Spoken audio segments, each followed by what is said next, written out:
ही भाव को बंध कहते हैं। बंध यानी कर्मों का आत्मा के साथ बंधन।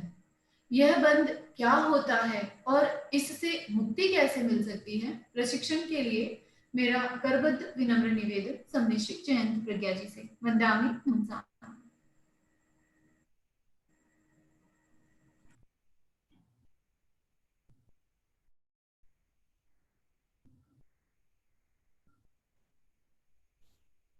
महाप्राण ज्योतिपुंज पूज्य गुरुदेव के चरणों में वंदन।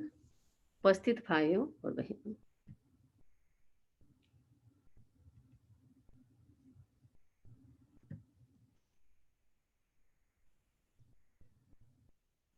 आज हम बंध की चर्चा करेंगे।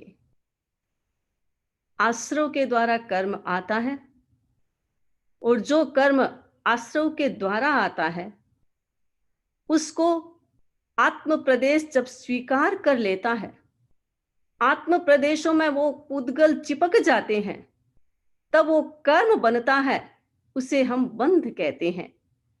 आत्म प्रदेशों के साथ कर्म पुद्गलों का चिपकना बंध कहलाता है। बंध का मतलब बेड़ी। बंध अच्छा भी हो सकते हैं, बुरे भी हो सकते हैं। सोने की बेड़ी भी हो सकती है, लोहे की बेड़ी भी हो सकती है, लेकिन बेड़ी तो बेड़ी ही होती है। आत्मा के साथ जो कर्म चिपक गए हैं, आत्मा के साथ जो कर्म बंध गए हैं, वो कर्म किसी न किसी रूप से उदय में आएंगे ही आएंगे।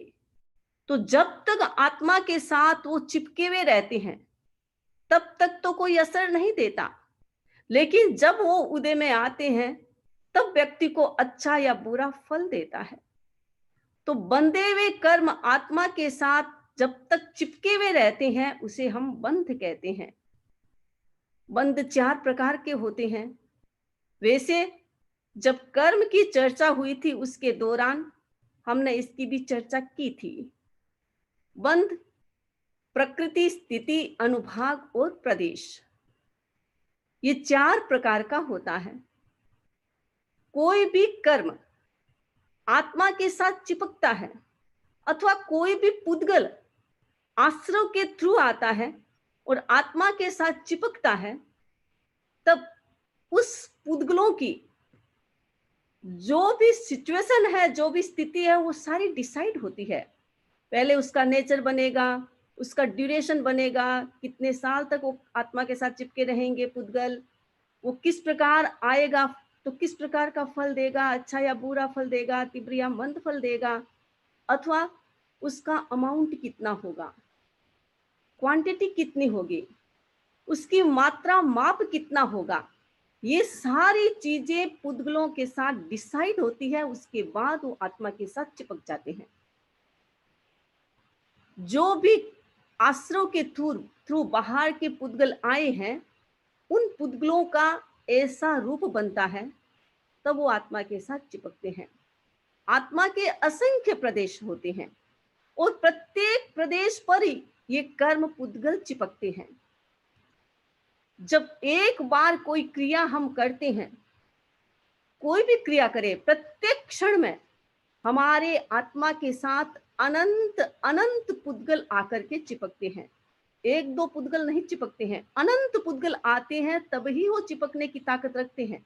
असंख्य पुद्गल भी ताकत नहीं होती चिपकने की। तो अनंत अनंत पुद्गल एक बार के एक्शन में, क्रिया में, हर क्षण अनंत अनंत कर्म पुद्गल आते हैं आश्रव के थ्रू। आत्मा उसे एक्सेप्ट करती है, उसकी ये सिचुएशन बनती है, वो आत्मा के हर प्रदेश में चिपक जाते हैं। तो आत्मा के असंख्य प्रदेश, असंख्य ही प्रदेशों में कर्म पुद्गल चिपकते हैं। प्रत्येक क्रिया में, प्रत्येक क्षण असंख्य आत्म प्रदेशों पर अनंत अनंत कर्म पुद्गल चिपकते जाते हैं। अब हम कल्पना कर सकते हैं कि अनादिकाल से आत्मा के साथ कर्म पुद्गल चिपकते चिपकते कितने गहरे हो गए हैं। उसको तोड़ना है, उसको हटाना है, तो उसके लिए उतना ही सघन प्रयत्न चाहिए। प्रयत्न की हमारी चर्चा हुई थी संबर और निर्जरा। संबर और निर्जरा जितना सघन होगा कर्म, उतना उतना हटता जाएगा, उसकी परतें हटती जाएगी और आत्मा का प्रकाश बाहर आता जाएगा। तो ये बंध 4 प्रकार का। तो सबसे पहले हम प्रदेश बंद की बात करें, क्योंकि बाहर से पुद्गल आएंगे तो सबसे पहले उसकी अमाउंट होगी डिसाइड कि वो पुद्गल कितने आएंगे। अनंत तो आते ही हैं, अनंता अनंत अनंता अनंत एक साथ आते रहते हैं, तो सबसे पहले उसके प्रदेश आएंगे। यानी हमारा ये आश्रव, आश्रव के थ्रू कर्म आता है और आत्म प्रदेशों में चिपक जाते हैं। और प्रत्येक आत्म प्रदेशों में ये 8 कर्म का भाग होता है।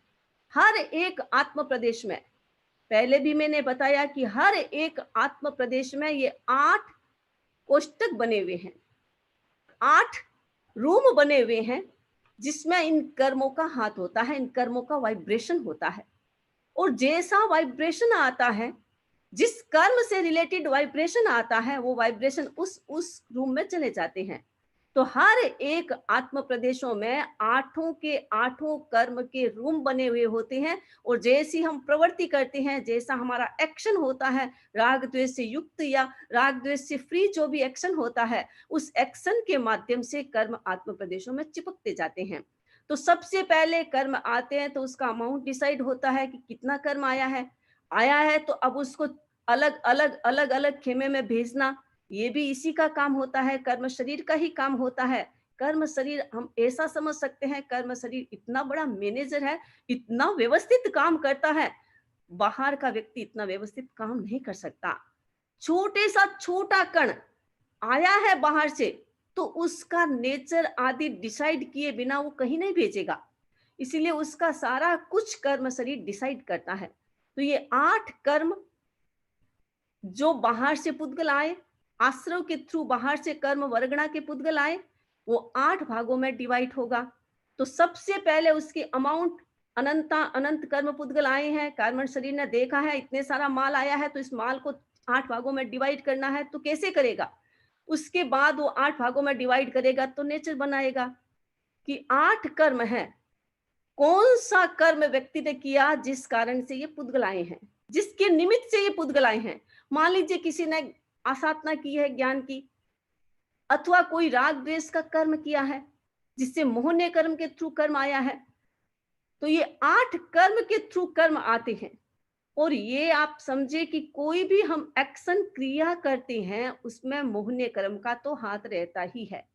4 जो घाती कर्म होते हैं, 4 घाती कर्म में मोहने कर्म स्ट्रॉन्ग होता है और सबके साथ जुड़ा हुआ है। आप किसी की असाधना करोगे तो आपके मन में अहंकार का भाव आएगा, क्रोध का भाव आएगा, छल कपट का भाव आएगा, तब आप किसी की असाधना करोगे। किसी को हीन देखोगे अथवा आप किसी को दुख दोगे तो आपके मन में वो भी किसी के प्रति राग द्वेष का भाव आएगा, तभी दुख देंगे। कोई भी क्रिया करे उसके साथ मोहने कर्म जुड़ा हुआ होता है।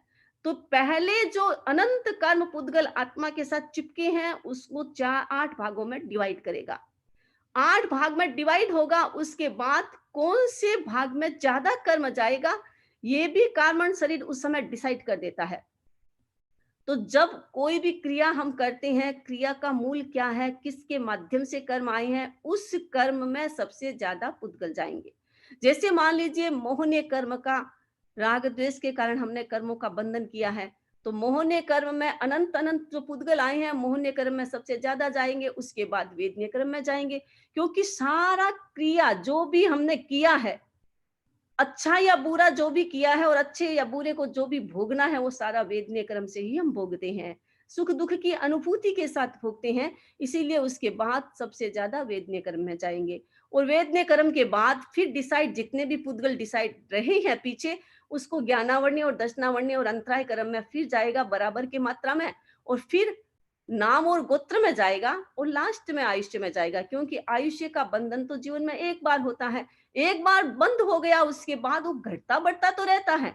आयुष्य का जहां बंद हो गया उसमें कोई चेंज नहीं होगा, लेकिन हाँ उसके ड्यूरेशन में, उसकी इंटेंसिटी में, उसमें कमी ज्यादा होता रहता है, उसके प्रदेशों में कम ज्यादा होता रहता है। तो ये 8 भागों में कर्म डिवाइड होता है, इसको हम प्रकृति बंध कहते हैं, यानी नेचर से कर्म बंधते हैं। और हमारे आत्मा में ये कर्मों की 148 प्रकृतियां होती है। आप देख सकते हैं मोहनीय कर्म की 28, ज्ञानावरण्य की 5, दर्शनावरण्य की 9, अंतराय की 5, आयुष्य की 4, गोत्र की 2, नाम की 93 और वेदनीय की 2। ये सारी कर्म प्रकृतियां होती है, उसके साथ कर्मों का बंधन होता है। ये उन उन कर्मों के साथ हमें कर्म को भोगना पड़ता है। यानी आपने किसी को अंतराय दी है, किसी को दान देने में अंतराय की है, किसी को शक्ति को रोकने में अंतराय की है, अथवा किसी को हीन या ऊंचा नीचा कहा है, किसी के लिए गलत कार्य किया है, तो उन सब से कर्मों का बंधन होता है। मति, श्रुत, अवधि, मन, प्रयोग, ज्ञान, इस प्रकार पांचों ज्ञानों से रिलेटेड कोई भी कर्म हमने किया है तो उसका बंधन होता रहता है। तो पहले हमारा कर्म जो भी आत्मा के साथ चिपका है उसका नेचर डिसाइड होगा, और नेचर डिसाइड ये सारा एक ही साथ होता है, ऐसा नहीं है क्रम से होता है, एक ही साथ होता है। उसके पास बहुत सारे लोग हैं काम करने के लिए, कर्म शरीर के पास बहुत सारे मैनेजर काम करने के लिए, वो अकेला नहीं है, बहुत स्ट्रांग है, और हर दिन वो स्ट्रांग ही बन रहा है, क्योंकि जितने जितने कर्म हम उसको देते रहेंगे वो तो स्ट्रांग ही बनेगा। हमारी आत्मा कमजोर होती है लेकिन वो तो स्ट्रांग ही बन रहा है, तो उसके पास काम करने वाले बहुत सारे लोग हैं, तो वो सारा काम एक साथ करता है। पहले नेचर डिसाइड होगा और उसके बाद उसका ड्यूरेशन डिसाइड होगा कि कौन से कर्म का कितना काल होगा। ड्यूरेशन का आपने मैंने आगे भी बताया था, फिर मैं बता देती हूँ कि हर एक कर्म का अपना अपना ड्यूरेशन होता है, अपनी अपनी स्थिति होती है, उत्कृष्ट और जगन्य, उसके साथ कर्मों का बंधन होता है। हमने किसी की असाधना की तो कैसे असाधना की, बहुत घोर तरीके से असाधना की, भयंकर की, और मन में इतना दुर्भाव के साथ असाधना की है तो लंबा बंधेगा कर्म। ज्ञानावन्य कर्म लंबा बंधेगा तो उसकी ड्यूरेशन भी लंबी डिसाइड होगी, या थोड़ा बंधेगा तो उसका ड्यूरेशन थोड़ा डिसाइड होगा। हो सकता है इसी भव में वो कर्म कट जाए, हो सकता है कितने आगे के भवों के बाद वो कर्म उदय में आए। तो वो हमारी स्थिति, हमारे राग द्वेष में कैसा परिणाम है उसके आधार पर टाइम ड्यूरेशन डिसाइड होता है। यानी जो प्रदेश और प्रकृति है वो तो हमारी चंचलता से डिसाइड होती है, उसमें हमारे योग का हाथ होता है। मान लीजिए कितने प्रदेश आते हैं, कर्म में कितने प्रदेश आएंगे, वो हमारी चंचलता पर डिसाइड करता है। आपका एक्शन कितना तेज है, कितना हाई पावर का है, उससे प्रदेश आएंगे। मान लीजिए कसाय बहुत तीव्र है और प्रदेश, हम मान लीजिए एकदम स्थिर बैठा है, कसाय तो भीतर से इतना तीव्र है, राग द्वेष का भाव इतना भीतर में तीव्र है, छल कपट माया इतनी तीव्र है, लेकिन बाहर से एकदम स्थिर बैठा है, पता नहीं चलता। जैसे बगुला होता है ना, बाहर से एकदम स्थिर बैठा होता है और मन में मछली को खाने के लिए तड़प रहा है, तो इतनी भीतर में भावना। तो जो बाहर से स्थिर बैठा है लेकिन अंदर में उसके कसाय तीव्र है, तो बाहर से पुद्गल तो कम आएंगे लेकिन वो बहुत तीव्र गति वाले आएंगे, उसमें बहुत सारे प्रदेश होंगे। तो इस प्रकार हमारे कसाय के माध्यम से ये डिसाइड टाइम जो होता है वो कसाय के माध्यम से डिसाइड होता है कि हमारा राग द्वेष कितना तीव्र है, उसके आधार पर कर्मों की स्थिति डिसाइड होती है। तो ये कर्मों की स्थिति जो हमारी बाहर के जो पुद्गल आए हैं, जो पुद्गल आत्मा के साथ चिपके हैं, जिनका हमने 8 भागों में डिवाइड किया है, उसकी स्थिति बनेगी कि ये कर्म वापस कब उदय में आएंगे। जो आज चिपके हैं उसका पूरा टाइम कब होगा और ये वापस कब पक करके आएंगे, उसका ड्यूरेशन, उसका टाइम पीरियड डिसाइड होना, ये है स्थिति।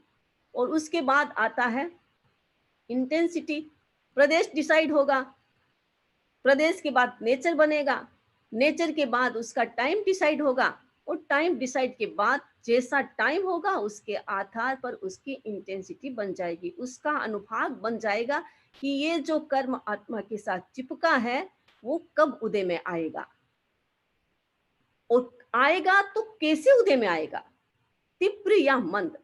कभी कभी देखा होगा कोई व्यक्ति की बीमारी होती है, इतनी भयंकर बीमारी होती है, इतनी वेदना, भयंकर वेदना, भोगना किसे, वेदनीय कर्म से पड़ता है, इसीलिए सबसे ज्यादा वेदनीय कर्म में पुद्गल जाते हैं। अब इतनी वेदना होती है, इतनी वेदना होती है, इतना तीव्र रोग होता है और वेदना भयंकर।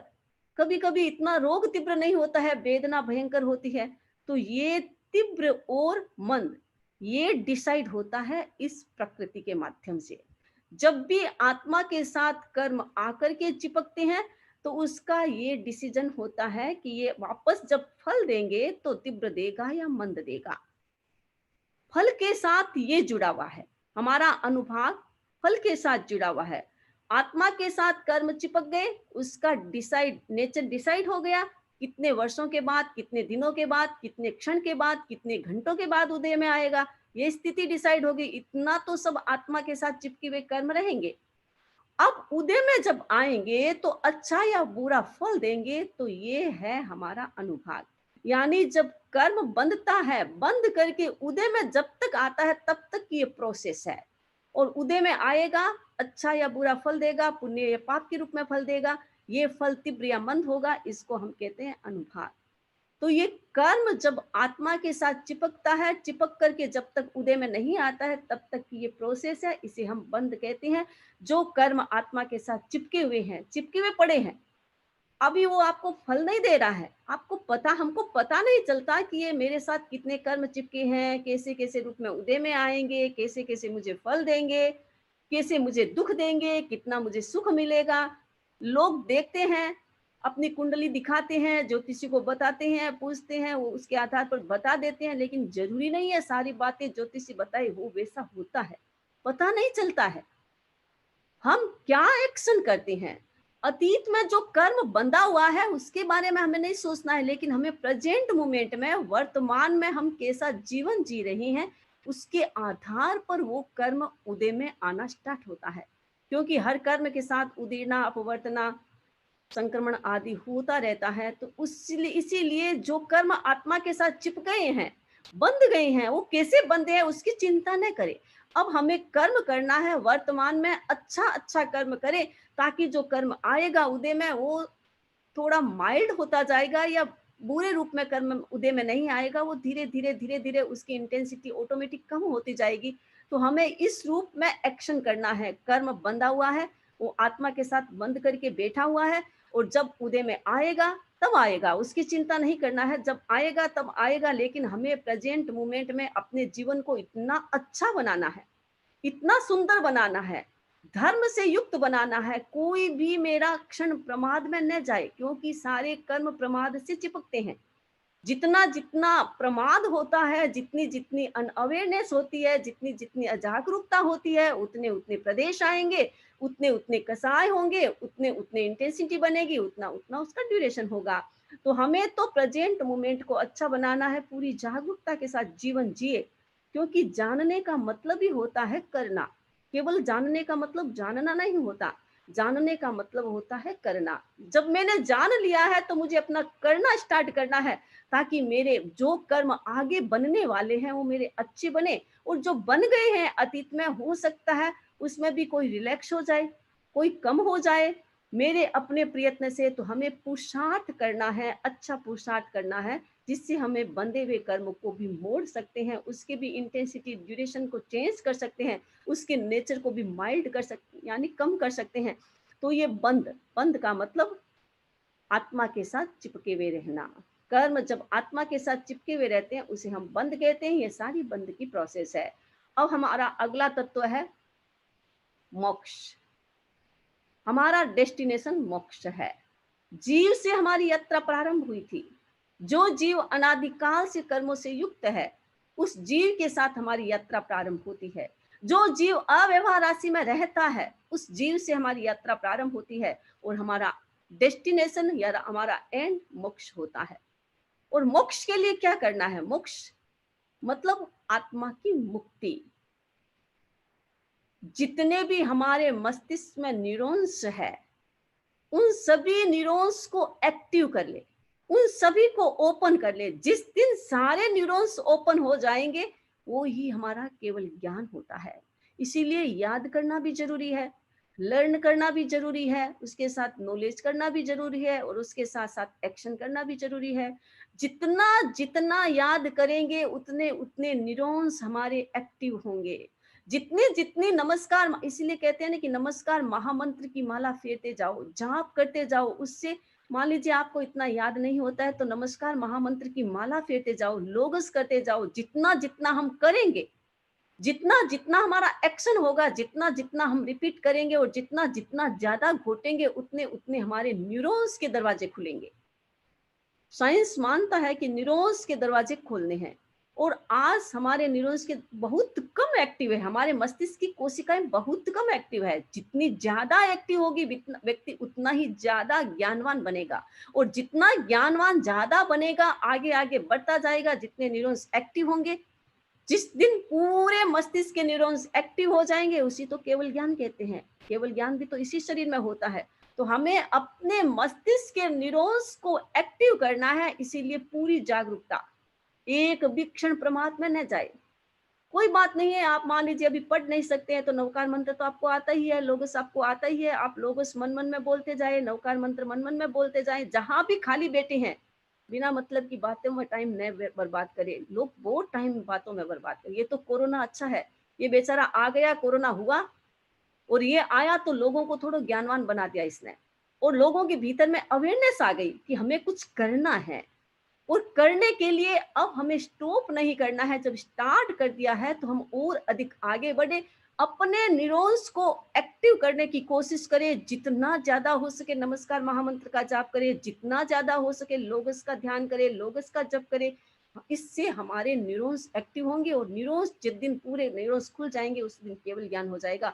तो हमारा लक्ष्य तो यही है कि मोक्ष, केवल ज्ञान की प्राप्ति करना, आत्मा को कर्मों से मुक्त करना। जिस दिन आत्मा संपूर्ण कर्मों से मुक्त हो जाएगी उसको हम मोक्ष कहते हैं। निर्जरा का मतलब आंशिक शुद्धि, मोक्ष का मतलब है संपूर्ण शुद्धि। निर्जरा के माध्यम से, संबर के माध्यम से हम संपूर्ण शुद्धि आत्मा की करेंगे, उसको हम मोक्ष कहते हैं। तो मोक्ष के माध्यम क्या है? यही सम्यक ज्ञान, सम्यक दर्शन, सम्यक चारित्र और सम्यक तप, ये 4 प्रकार बताए हैं। रत्नत्रय 3 भी आता है, सम्यक ज्ञान, सम्यक दर्शन और सम्यक चारित्र। मूल तो ये 3 ही होता है, तब तो चारित्र का ही पाठ है। चारित्र मतलब एक्शन। ज्ञान अगर आपका सम्यक होगा तो आपकी श्रद्धा, सबसे पहले श्रद्धा होती है, सम्यक श्रद्धा जरूरी है। श्रद्धा है तो आपका ज्ञान भी सम्यक बन जाएगा, आपका आचरण भी सम्यक होगा, और आपका आचरण सम्यक होगा तो आपके भीतर में सहन करने की भी ताकत आएगी। चारित्र का मतलब जो भी आप एक्शन करते हैं उसमें अच्छा व्यक्ति भी हो सकता है, बुरा भी हो सकता है, एक्शन अच्छा भी आ सकता है, कर्म तो कभी भी उदय में आ सकता है, उसको सहन करना, परिस्थिति कैसी भी आए उसमें समता रखना, ये है सम्यक तप। जितनी जितनी भीतर में समता होगी, जितना व्यक्ति शांत होगा, जितना कसाय शांत होगा, उतना उतना उसके तप होगा। तो चारित्र का ही पाठ है तप। हमारा जितना भी एक्शन है उस एक्शन में जितनी जितनी समता है वो हमारा सम्यक तप होता है। तो ये 4 भाग है। इसकी चर्चा हम अगले आगे आने वाले बोल में और करेंगे, क्योंकि आगे एक दृष्टि का बोल और आने वाला है, उसमें ही सारी चीजें आने वाली है। तो आप इतना समझे कि हमारी श्रद्धा सम्यक होनी चाहिए, व्यवहार में देव गुरु धर्म के प्रति हमारी श्रद्धा मजबूत होनी चाहिए। कभी भी कोई प्रकार का नेगेटिव विचार गुरु के प्रति नहीं आना चाहिए, धर्म के प्रति नहीं आना चाहिए। हमारे भीतर में इतना लक्ष्य होना चाहिए कि मेरे भीतर में कभी कोई नेगेटिव विचार न आए। जिस दिन नेगेटिव विचार आ गया, क्योंकि अब ये कर्म है, कभी भी आ सकता है, जिस दिन आ गया उस दिन आप एक नवकार मंत्र की माला फेरे, या उसी समय जब विचार आने लगे गुस्से का या राग द्वेष का, उसी समय नवकार मंत्र मन मन में बोले तो वो विचार कम हो जाएगा, नेगेटिव विचार कम हो जाएगा। तो हम सम्यक दर्शन, सम्यक ज्ञान, सम्यक चारित्र और सम्यक तप के माध्यम से अपने संपूर्ण कर्मों को मुक्त करके मोक्ष की यात्रा करते हैं। तो हमारे जीव से मोक्ष की यात्रा का ये डेस्टिनेशन हमारा पूरा हुआ। हमने कर्म की चर्चा की थी, ये 9 तत्वों की चर्चा की थी। 9 तत्वों की चर्चा के दौरान लास्ट हमारा डेस्टिनेशन मोक्ष है। हमें सबको मोक्ष प्राप्त करना है, कर्मों से मुक्त होना है। तो जितना जितना एफर्ट करेंगे, एफर्ट मजबूत होगा, जितना पवित्र होगा, जितना प्रशस्त होगा, उतना उतना हमारा मोक्ष नजदीक होगा। तो हम सब मोक्ष की ओर प्रस्थान करें। इसी के साथ मैं अपनी बात को संपन्न करती हूँ। अब आज के कोई भी प्रश्न है आज के बारे में तो वो पूछ सकते हैं। बहुत बहुत कृतज्ञता वंदनामि आपके प्रति। आशा करती हूँ हमने बहुत ही सुंदर प्रशिक्षण 9 तत्वों का पाया है, मतलब शुद्ध जीव से लेकर के मोक्ष तक का पूरा। और हमारा एफर्ट सम्यक होगा, सम्यक पुरुषार्थ करेंगे, मैं यही कामना करती हूँ। तभी इस कार्यशाला की भी एक निष्पत्ति पूर्ण कुछ फल होगा। आज की कुछ जिज्ञासाएं। सुनीता जी डागा, उनके बाद पद्मा जी चोपड़ा। वंदामि नमन स्वामी। मेरी ये जिज्ञासा है कि जैसे किसी भी मंत्र का हम जाप करते हैं तो विजय मुहूर्त उसके लिए श्रेष्ठ माना जाता है। तो विजय मुहूर्त यदि हम 12 बजे का होता है और भक्तामर जैसा स्रोत तो बोलते हैं 12 बजे नहीं करना चाहिए, तो वो कर सकते हैं। और विजय मुहूर्त भी रोज बदलता ही रहेगा, जैसे अब जैसे जैसे समय बदल रहा है शाम के सूर्य छिपने का, तो वैसे वैसे विजय मुहूर्त भी बदलता रहता है, तो वो समय एक तो नहीं रहा, अलग अलग होता जाएगा रोज के जाप का भी। ऐसा है कि हर चीज के लिए विजय मुहूर्त तो ठीक है, एक सामान्य ज्ञान है।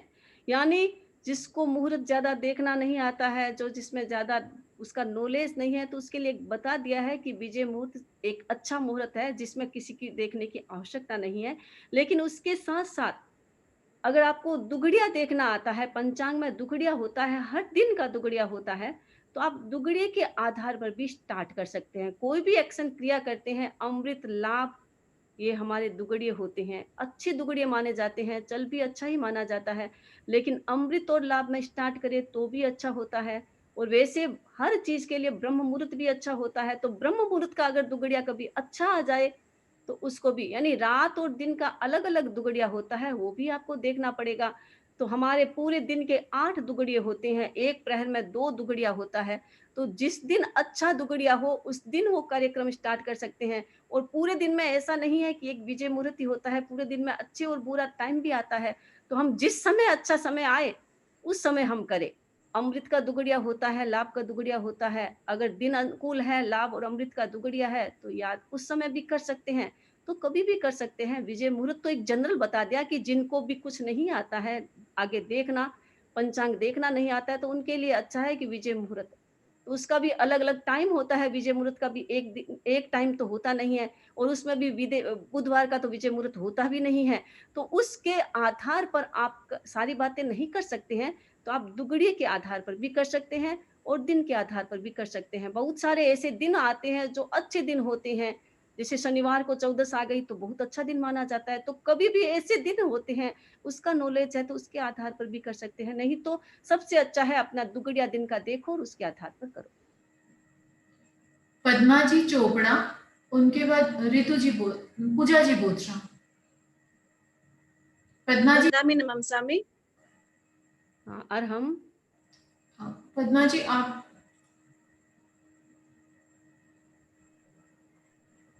पद्मा जी आप अपनी तरफ से म्यूट हो गए हैं शायद। और एक मिनट, हेलो। हाँ बोलिए। वंदामी, कल आपने स्वाध्याय के बारे में बताया था। अगर हम किसी परीक्षा की दृष्टि से स्वाध्याय से जुड़ते हैं, चाहे वो जैन विद्या कार्यशाला की हो या तत्व ज्ञान की हो, तो उससे निर्जरा होगी, वो सकाम होगी, आकाम होगी, उसमें मुझे अच्छे नंबर चाहिए, ऐसी भावना भी आ जाती है मन में। तो कैसे, कौन सी निर्जरा होगी वो? हम कभी भी कोई भी स्वाध्याय करते हैं, पुस्तकों का अध्ययन करते हैं या सुनते हैं, स्वाध्याय तो होता है। लेकिन अब स्वाध्याय करें या कोई भी चीज करें, उसमें आपका लक्ष्य क्या है? सारी चीजें हमारे मन पर डिपेंड करती है कि लक्ष्य है कि मुझे तो सबसे ज्यादा मार्क्स लाना है। ज्ञान का लक्ष्य नहीं है, इसका मतलब आत्मा की विशुद्धि का लक्ष्य नहीं है। मुझे सबसे ज्यादा मार्क्स लाना है, सबसे ज्यादा आगे बढ़ना है और सबको पीछे रखना है। अगर ये भाव है तो इसका मतलब ये तो नेगेटिव भाव हो गया, मोहने कर्म से रिलेटेड भाव हो गया। और जब ज्ञान ज्यादा आ जाता है, किसी मार्क्स भी ज्यादा आता है, तो अहंकार भी आ जाते हैं। हमने बहुत सारे लोगों को देखा है जिनको बहुत नॉलेज है, लेकिन इतना अहंकार, अपने आप को पंडित मानते हैं और सोचते हैं हम ही सब कुछ है और हमारे सामने तो सब गौण है। तो ऐसे अगर ज्ञान व्यक्ति करता है तो स्वाध्याय तो होता है, लेकिन अकाम निर्जरा, क्योंकि अगर उसके साथ ये सारी चीजें हैं, नेगेटिव चीजें हैं, तो सकाम निर्जरा का तो स्कोप नहीं है। वहां पर मोहन्य कर्म का बंधन होता है, जहां मोहन्य कर्म का इतना बंधन होगा सघन, तो वो तो सकाम निर्जरा होगी नहीं। क्योंकि मोहन्य कर्म का जहां बंधन होगा वो पाप का ही बंधन होता है। नाम कर्म के साथ पुण्य जुड़ा हुआ है, लेकिन मोहन्य कर्म के साथ तो पाप ही जुड़ा हुआ है। तो सकाम निर्जरा का तो वहां स्कोप नहीं है। अगर नेगेटिव भीतर में विचार है तो फिर अकाम निर्जरा ही होगी, सकाम निर्जरा तो वहां संभव नहीं है। पूजा जी बोथरा, उनके बाद मानक भाई। वंदामी नमन स्वामी सुप्रीक्षा। वंदामी, मेरा प्रश्न यह है कि अगर हमसे कोई प्रश्न करे कि धार्मिक कौन, तो इसका एग्जैक्ट डेफिनेशन क्या हो सकता है, बताने की कृपा कराएं। अब जैन दर्शन की दृष्टि से देखें तो आत्मा की विशुद्धि को हम धर्म कहते हैं। वो हम किसी की भी आत्मा की विशुद्धि को नहीं जान सकते हैं। लेकिन व्यवहार में जो व्यक्ति पॉजिटिव थिंकिंग वाला होता है, जिसका हर चिंतन पॉजिटिव होता है, वो व्यक्ति धार्मिक होता है। यानी नेगेटिविटी दिमाग में कम होती है, पॉजिटिव होता है, और हर बात में ऐसे उसके मन में ऐसे नेगेटिव विचार नहीं आते हैं, या बदले की भावना नहीं आती है, प्रतिशोध का भाव नहीं आता है। तो वो ये सोचता है कि जो होता है वह अच्छे के लिए होता है। अगर जितना ज्यादा पॉजिटिव व्यक्ति होगा उतना उतना ज्यादा धार्मिक होगा। तो आप वर्तमान में उसके विचारों को देख सकते हैं, उसके व्यवहार को देख सकते हैं, उसके आचरण को देख सकते हैं कि वो कैसा बोल रहा है, कैसा कर रहा है, उसका आचरण कैसा है, उसका मन कैसा है। अगर उसमें पॉजिटिविटी की मात्रा ज्यादा है तो वो व्यक्ति धार्मिक है, और नेगेटिव ज्यादा है तो धार्मिकता का अंश कम है। मानक भाई, उनके बाद रेखा जी जैन। मानक भाई, आप खुद को अनम्यूट करिए।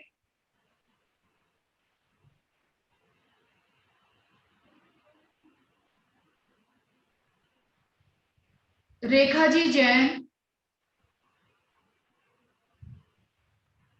रेखा जी जैन।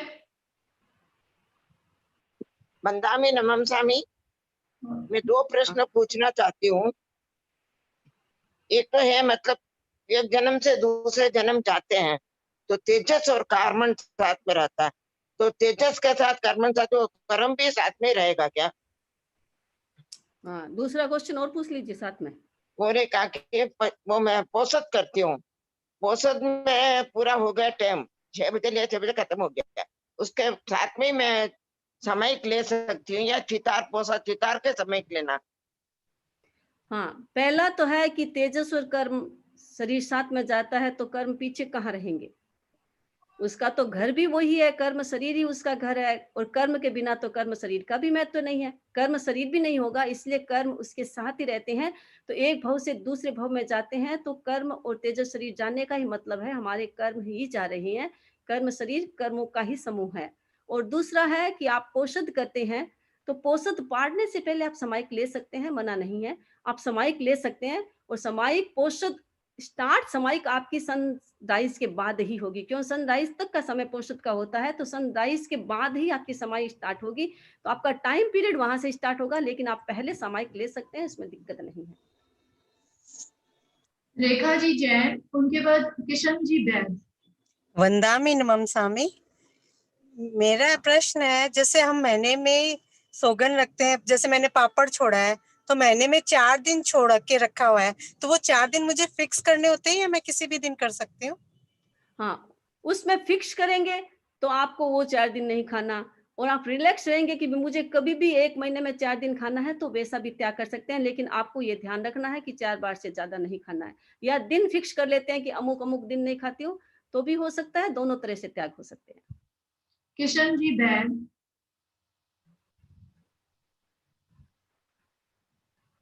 किशन जी बैद।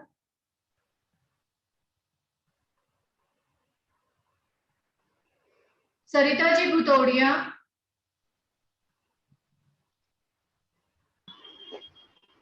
मंदामी नमस्कामी। मेरा सवाल ये है कि जैसे भक्तांबर के पर्टिकुलर श्लोक बताते हैं कि कोई कोई इच्छा के लिए, कि किसी के संतान नहीं है उसके लिए 21 दिन का करना है, लेकिन मैं जैसे पर्टिकुलर नहीं कर पा रही हूँ और पूरा भक्तांबर में रोज पढ़ती हूँ, तो क्या उसमें वो लाभकारी नहीं रहता है क्या, या एक पर्टिकुलर ही करने पे लाभ मिलेगा? ऐसा है कि किसी चीज के लिए पर्टिकुलर बोला है तो पर्टिकुलर करना चाहिए, और नहीं तो पूरा भक्त, मान लीजिए नहीं कर सकते हैं तो कोई बात नहीं, पूरा भक्तामर मन से आप हर दिन पूरे शुद्ध मन से आप पूरे दिन भक्तामर पूरा चिता रहेंगे तो उससे भी लाभ हो सकता है। उस लाभ कोई भी व्यक्ति लाभ प्राप्त करेगा अपने इंटेंशन से। आपका इंटेंशन कैसा है? कोई व्यक्ति एक भक्तामर को एक श्लोक ले लेता है और उसके जो भी उसका लाभ होता है उसके आधार पर वो उसको डिसाइड करके करता है। अगर उसके मन उसके साथ जुड़ा नहीं है, भीतर में इतनी चंचलता है, तो भी उसका इतना फायदा नहीं होगा, क्योंकि जो भी क्रिया हम करते हैं उसमें हमारा मन तन पूरा जुड़ा हुआ होता है, इमोशन, तभी काम होता है। तो कोई बात नहीं, आप नहीं कर सकते हैं तो पूरा भक्तामर हर दिन शुद्ध मन से पूरे भक्तामर को आप एकदम लक्ष्य पूर्वक चितारे कि मुझे ये प्राप्त हो, तो वो भी हो सकता है। लक्ष्य आपका एकदम शुद्ध होगा और आपका लक्ष्य दिमाग में वो रहेगा कि मुझे यही मिलना है, यही मिलेगा, तो मिल सकता है, ऐसा नहीं है, आप वैसे भी कर सकते हैं।